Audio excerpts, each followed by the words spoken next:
Capítulo 2. Base legal. Deslocamento. Os demônios não podem permanecer em um território governado por Deus. Não esfaqueemos demônios com uma espada para que sangrem e morram. O inimigo é deslocado pela presença de Deus quando ela entra. A luz vence as trevas. A luz dissipa as trevas. A santidade expurga o impuro. A presença de Deus expulsa o mal e ocupa o território. Quando Deus santifica uma área em nossa vida, sua presença passa a residir. Ele ocupa o território. Espíritos demoníacos são despejados quando a presença do Deus vivo se manifesta. Quando o inimigo vier, como um dilúvio, o Espírito do Senhor levantará um estandarte contra ele e o colocará em fuga. Isaías 59, versículo 19, na versão amplificada. Quando nascemos de novo e recebemos o perdão, Deus imediatamente lida com vastas áreas de nossas vidas. No entanto, não sabemos com quanto Ele lidou ou o que ainda resta. É nossa responsabilidade usar o que Deus nos deu e cooperar com Ele à medida que crescemos espiritualmente. E agora, assim como você aceitou a Cristo Jesus como seu Salvador e Senhor, você deve continuar a segui-lo. Deixe que suas raízes cresçam nele e que suas vidas sejam construídas sobre ele. Então sua fé se fortalecerá na verdade que lhe foi ensinada, impartida, e você transbordará de gratidão. Colossenses 2, versículos 6 e 7. Subtítulo: Ferramentas de Deus. Para amadurecer espiritualmente, devemos aprender a usar novas ferramentas de Deus, também conhecidas como as armas da nossa guerra. Ver 2 Coríntios capítulo 10, versículo 4. E ser diligentes em aplicá-las para transformar os nossos pensamentos, emoções e impulsos, escolhas, na estrutura de uma vida moldada por Cristo e vidas de obediência na maturidade. Veja 2 Coríntios capítulo 10, versículos 5 e 6. Usamos nossas poderosas ferramentas de Deus para destruir filosofias distorcidas, derrubar barreiras erguidas que se erguem contra a verdade de Deus, o conhecimento de Deus, e encaixar cada pensamento, emoção e impulso soltos na estrutura de uma vida moldada por Cristo. Nossas ferramentas estão prontas para limpar o terreno de toda obstrução e construir vidas de obediência até a maturidade. Veja 1 Coríntios capítulo 10, versículos 4 ao 6. Deus nos criou como seres que pensam, desejam e sentem. No momento da salvação, experimentamos uma grande transformação em nossos pensamentos, nas escolhas que fazemos e em nossas emoções. Obtemos clareza de pensamento à medida que nossos corações se voltam para Deus diariamente. Muitas coisas que não podíamos entender antes, agora vemos e entendemos. Nossas preferências e ações começam a refletir o nosso desejo de amar e servir a Deus. Experimentamos paz sobrenatural com Deus em nossas emoções. Somos apresentados ao fruto do Espírito no momento de nossa conversão. No momento de nossa experiência inicial de salvação, ganhamos muita liberdade. No entanto, Muitas áreas dos nossos corações permanecem não evangelizadas, entre aspas, e ainda não se submetem ao senhorio de Jesus Cristo. A boa notícia é que cada vez que cooperamos com Deus no processo contínuo de santificação, mais e mais dos nossos corações é então separado para Ele. Em todas as áreas que estão sob a autoridade de Deus, os espíritos malignos, demoníacos, perdem sua posição em nossas vidas. Assim como vocês receberam a Cristo mesmo, Jesus, o Senhor, assim andem, regulem suas vidas e conduzam-se em união e conformidade com Ele. Colossenses 2, versículos 6 ao 8 na Bíblia Amplificada. A salvação é para os que creem. No entanto, o crescimento espiritual é um processo. O Senhor deseja que cresçamos na graça e no conhecimento do Senhor. Ver 2 Pedro capítulo 3, versículo 18. A conversão apenas dá início à transformação que o Senhor deseja realizar em nossas vidas.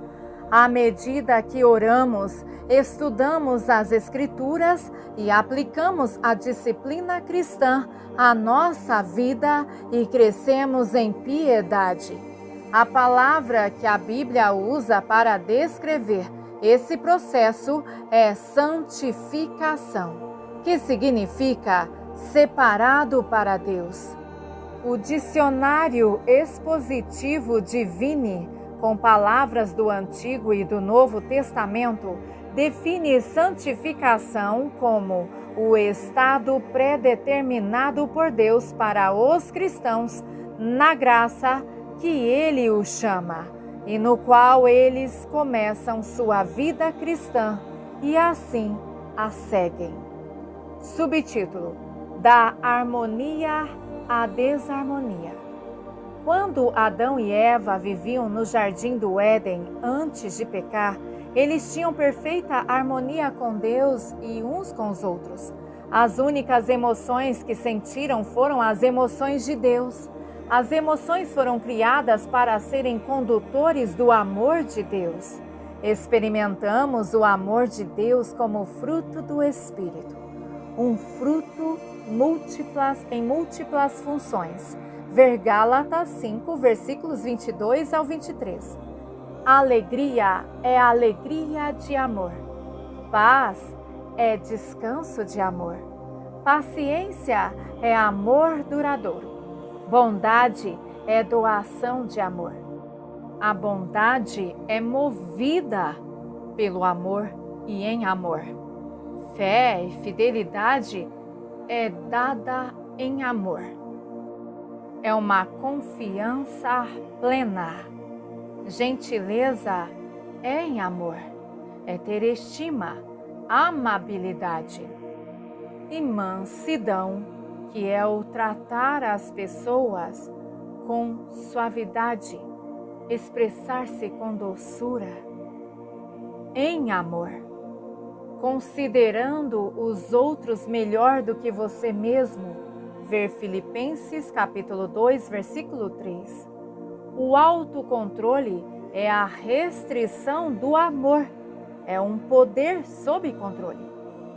Quando o pecado entrou em cena, Adão e Eva foram lançados para um reino de desarmonia, com emoções tóxicas e maus algozes. Em apenas alguns versículos curtos das Escrituras, Adão e Eva se sentiram magoados, com medo, com luxúria, raiva, culpa e vergonha.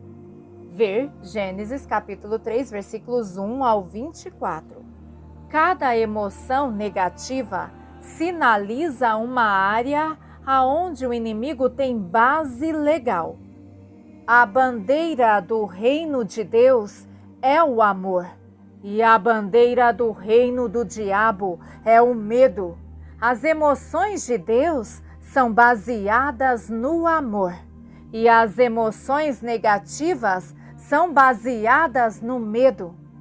Quando nos tornamos cristãos, somos resgatados do reino do inimigo e ganhamos acesso ao reino de Deus. Deus nos livrou do poder das trevas e nos conduziu ao reino de seu Filho de amor. Colossenses 1, versículo 13. Nas 7 mensagens às igrejas no livro de Apocalipse, Jesus prometeu acesso a um jardim no Éden espiritual no reino de Deus para aqueles que vencerem. Ver Apocalipse 2, versículo 7. Herdamos tudo o que Adão e Eva perderam. No entanto, devemos nos apropriar de nossa herança ou será como dinheiro não reclamado no banco. Quem tem ouvidos, ouça o que o Espírito diz às igrejas. Ao que vencer, darei de comer da árvore da vida que está no meio do paraíso de Deus. Apocalipse 2, versículo 7. Subtítulo: Emoções são sinais. A Bíblia nos diz que ainda devemos lidar com 2 reinos espirituais, embora sejamos salvos. Ver 1 Pedro capítulo 5, versículo 8 e Efésios 6, versículo 11. Os cristãos são propriedades de Deus. A única maneira de os espíritos malignos nos perseguirem e atormentarem é quando damos permissão ao inimigo. Desde que os demônios tenham um direito legal sobre nós, eles podem se recusar a ir embora ou voltar imediatamente, mesmo depois de tentarmos expulsá-los. Emoções negativas sempre dão permissão ao inimigo para nos assediar. Esta é a principal fonte de problemas e tormentos desnecessários na vida dos cristãos. No entanto, o perdão lava as emoções tóxicas e nos traz de volta a proteção de Deus. Como um pardal que voa, como uma andorinha voando, assim uma maldição sem causa não pousará. Provérbios 26, versículo 2. As emoções são sinais que nos permitem saber qual reino está em operação em um determinado momento.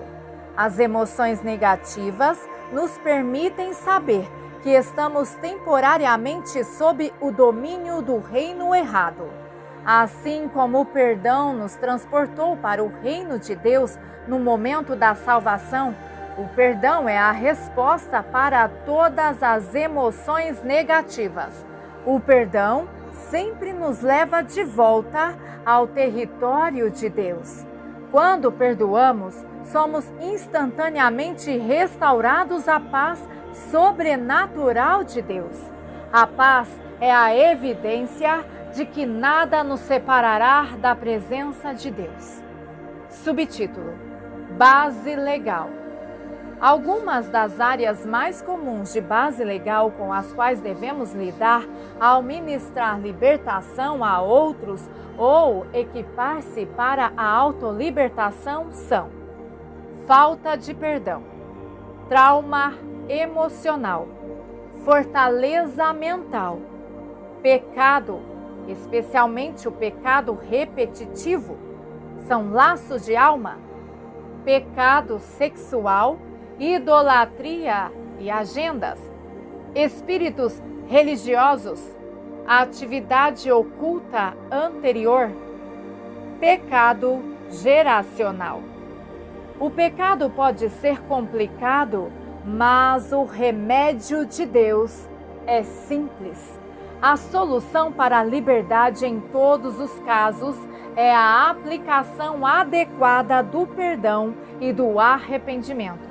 Aplicado apropriadamente, o perdão retira o fundamento legal, a base legal do inimigo todas as vezes e separa aquela área para Deus, ou seja, santifica as áreas que antes estavam nas mãos do inimigo. O mal não pode tocar em alguém que Deus controla. No entanto, a maior parte do corpo de Cristo não sabe como acessar o dom do perdão e aplicá-lo regularmente. A maioria das pessoas tem a crença errônea de que o perdão é um processo longo e difícil. Outros pensam que o perdão é apenas um ato da vontade, mas você tem que viver com a dor. No entanto, o verdadeiro perdão deve incluir mente, vontade e emoções. Sabemos que o perdão foi alcançado quando uma emoção tóxica se transformou em paz. É uma troca sobrenatural. O perdão é instantâneo, exatamente como quando cremos e fomos salvos, e sempre nos lava completamente as emoções negativas quando apresentamos nossos corações a Deus. Somos advertidos a ser diligentes em nossa busca por Deus. Isso inclui limpar as emoções tóxicas diariamente. Não deixe o sol se pôr sobre a sua ira. Efésios 4, versículo 26. Quando Deus colocou Adão e Eva no jardim no Éden, Ele designou-lhes o trabalho de cuidar do jardim. Da mesma forma, cada um de nós recebeu a tarefa de cuidar do jardim do seu próprio coração. No início, nossas vidas são como um velho pedaço de terra cheio de sarças e galhos mortos. Quando somos comprados por Deus, Ele começa a obra de fazer algo lindo com a bagunça que fizemos em nossas vidas. E, no entanto, devemos fazer nossa parte. Algumas pessoas ensinam a teologia falha de que o Senhor nos libertará soberanamente de emoções negativas sempre que decidir agir. A falta de perdão é pecado. Devemos continuar no pecado e esperar passivamente ser libertos por Deus como uma obra soberana? Claro que não. As Escrituras nos dizem claramente para obedecer a Deus. Recebemos a ordem de perdoar. Ver Mateus 6, versículo 15. Devemos manter contas curtas com Deus. Em termos contábeis, manter nossas contas curtas significa não deixá-las se estenderem. Continuarmos pagos. Como Davi, devemos convidar o Senhor a sondar nossos corações regularmente. Ver Salmo 139, versículos 23 e 24. O Senhor não lida com algo que não apresentamos a Ele. Portanto, meus queridos, trabalhem, cultivem, levem a cabo até o objetivo e concluam totalmente a sua própria salvação com reverência, temor e tremor. Filipenses capítulo 2, versículo 12, na versão amplificada. Subtítulo: A falta de perdão. As emoções tóxicas são sempre o produto da falta de perdão. A Bíblia nos ordena que perdoemos, então, quando não perdoamos, somos desobedientes a Deus. Permitir que emoções negativas apodreçam em nossos corações porque não permitimos que o perdão as elimine é claramente errado. Devemos continuar pecando e esperar até que Deus haja, ou devemos simplesmente ser obedientes à palavra de Deus? O Senhor não violará nossa vontade. Ele não vai nos obrigar a fazer o que é certo. Devemos escolher obedecer. Jesus diz: se tens alguma coisa contra alguém, perdoa-lhe, para que o teu Pai que está nos céus também te perdoe as tuas ofensas. Mas se você não perdoar, seu Pai que está nos céus também não perdoará as suas ofensas. Marcos 11, versículos 25 e 26. Isso não significa que perderemos nossa salvação se deixarmos de perdoar alguém, mas sofreremos as consequências de nossos pecados e seremos submetidos ao assédio demoníaco atormentador. Ver Mateus 18, versículos 21 ao 35. Os princípios para o perdão, a cura emocional e destruição de fortalezas e autolibertação podem ser facilmente aprendidos e rapidamente aplicados por todos os cristãos, incluindo as crianças pequenas. Ensinamos muitas crianças de 13 e 4 anos a perdoar e deixar Jesus lavar os sentimentos ruins. Na verdade, as crianças aprendem mais facilmente do que os adultos porque não passaram anos vivendo pela força de vontade e pelo intelecto.